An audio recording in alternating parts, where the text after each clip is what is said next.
Hi అండి, నేను మీ డాక్టర్ గిరిజన్, ఎండోక్రైనాలజిస్ట్. షుగర్ పేషెంట్లకి one of the major complication diabetic foot disease.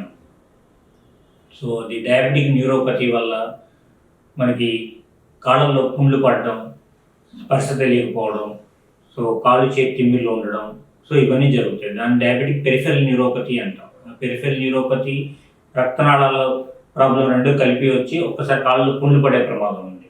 So ఈ కాళ్ళకి పుండ్లు పడకుండా, సో పుండ్లు పడితే ఒక్కొక్కసారి సెప్టిక్ అయ్యి మనకి గ్యాంగ్రీన్ ఫామ్ అయ్యి ఆ కాలు తీసే పరిస్థితి ఉంటుంది. అది రాకుండా ఉండాలని మనం ఏం జాగ్రత్తలు తీసుకోవాలి.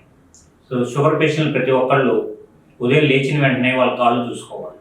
సో కాళ్ళలో ఏమన్నా పుండ్లులాగా ఏమన్నా పడినాయా, ఏమన్నా కాళ్ళ మీద ఏమన్నా క్రాక్స్ వచ్చినాయా, లేకపోతే ఆనల్లాగా ఏమన్నా వచ్చినాయా, సో ఇవన్నీ చెక్ చేసుకోవాలి.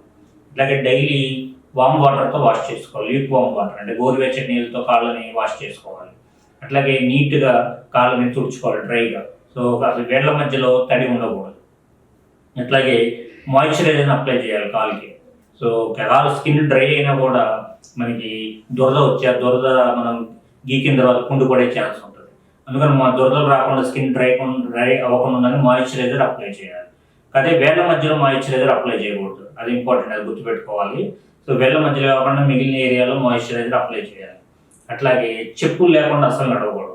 సో ఇంట్లో కానీ బయట కానీ చెప్పులు లేకుండా నడవకూడదు. వాళ్ళకి ఏదైనా గుచ్చుకుంటే వెంటనే వాళ్ళకి స్పర్శ తెలియదు, తగ్గిపోయింది కాబట్టి వెంటనే పుండ్లు పడే ప్రమాదం ఎక్కువ ఉంటుంది. అట్లాగే వాళ్ళు వేడి ఉన్న వస్తువుల దగ్గరికి వెళ్ళడం, సో అవి చేయకూడదు, ఎక్కువ చేయకూడదు. సో అట్లాగే వాళ్ళు షూస్ కానీ చెప్పులు కానీ మెత్తటి వాడాలి. సో కరెక్ట్గా ఫిట్ అయ్యి వాడాలి. బాగా టైట్ అయ్యాయి, సో ప్రెషర్ ఎక్కువ పడేవి వాడకూడదు. సోల్స్ మెత్తకుండా షూ ఫ్రీగా ఉండాలి. అట్లాగే వీటన్నిటికి మించి షుగర్ కంట్రోల్లో పెట్టుకోవాలి. అట్లాగే మీకు ఏమైనా తేడా, ఒకవేళ నాకు స్పర్శ సరిగ్గా తెలియట్లేదు, చలికి వేడికి తేడా తెలియట్లేదు, ఏమైనా దోమలు కుట్టినా తెలియట్లేదు, సో ఇటువంటి పెయిన్ కానీ టెంపరేచర్ సెన్సేషన్ కానీ టచ్ సెన్సేషన్ కానీ తెలియట్లేదు అంటే డాక్టర్ దగ్గరికి వచ్చినప్పుడు చెప్పాలి. చెప్పించి న్యూరోపతి వచ్చిందా, దానికి ఏమైనా మెడిసిన్ వాడాలా అని చెప్పి దానికి ఏమేమి జాగ్రత్తలు తీసుకోవాలని చెప్పి మేము కౌన్సిలింగ్ చేస్తాం. సో మెయిన్ షుగర్ పేషెంట్లు ఇవన్నీ జాగ్రత్తలు తీసుకుంటే సో కాలు పుండ్లు పడకుండా, సో కాంప్లికేషన్ లేకుండా ఆరోగ్యంగా ఉంటారు. Thank you.